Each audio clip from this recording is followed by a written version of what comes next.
C'est pour fuir ce destin tragique que Marie Nyanjiru prend un jour la route de Nairobi, la capitale de la colonie.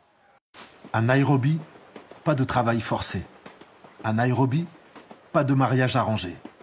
À Nairobi, chacun peut bâtir sa destinée, à condition de respecter la loi des Anglais. En sortant de la gare, Marie traverse la ville blanche dans laquelle les indigènes passent, mais où ils n'habitent pas. Elle y croise les boys, les tireurs de pousse-pousse, les jardiniers.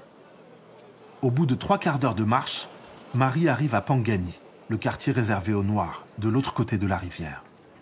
Ici, atterrissent les aventuriers, les déclassés, ceux qui, ayant perdu leur terre et leur mode de vie, se cherchent une nouvelle existence. La plupart des femmes Kikuyu de Pangani gagnent leur vie en vendant leur corps et en brassant de la bière.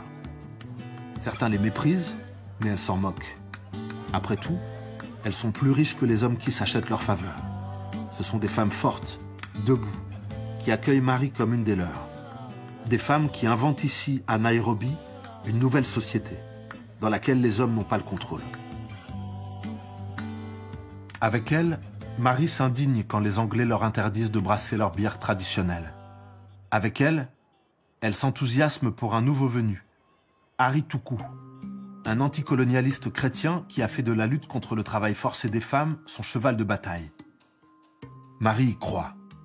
Marie espère. Ari Tuku porte un costume, il parle anglais, il n'a pas peur des colons. Les choses vont enfin changer pour les femmes Kikuyu. Aussi, lorsque le 14 mars 1922, les autorités de la colonie arrêtent Ari Tuku, qualifié de dangereux agitateur indigène, le sang de Marie ne fait qu'un tour. Avec ses amis, les femmes de Pangani, elle rejoint la manifestation devant le commissariat central de Nairobi. La toute première manif de la toute jeune capitale de la colonie. Les choses se gâtent quand les organisateurs décident qu'il est temps de se disperser. Marie n'en croit pas ses oreilles. Ari Tuku est toujours en prison. Pas question de partir sans lui. Elle se dresse face aux dirigeants du mouvement et a un geste qui est le plus fort qu'une femme puisse avoir dans la société Kikuyu. Un geste qui signifie que les hommes ne sont plus dignes d'exercer leur pouvoir.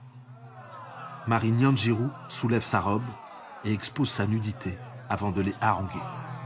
Prenez ma robe et donnez-moi votre pantalon. Vous les hommes, vous êtes des lâches. Qu'est-ce que vous attendez? Notre chef est dans cette prison. Allons le chercher. Les femmes de Pangani poussent un cri à l'unisson et se lancent à l'assaut du commissariat. Des milliers d'hommes les suivent aussitôt. Les soldats tirent sur la foule. Touchée, Marie meurt sur le coup. Des dizaines de manifestants tombent à ses côtés. Ari Tuku passera 9 ans en prison et les Britanniques croiront avoir brisé dans l'œuf la résistance. Mais pendant des décennies, le soir, à la veillée, les Kikuyu entretiendront le souvenir de Marie Nyanjiru, celle qui n'a pas cédé. Et quand la prochaine génération de rebelles se lèvera, c'est son nom qu'ils invoqueront en partant au combat.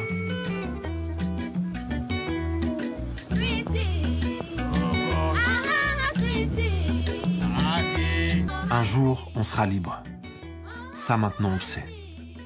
Un jour, on reprendra le contrôle. En attendant, il faut se battre, encore, apprendre encore, aller narguer le colon jusque chez lui, semer le doute dans l'esprit du maître.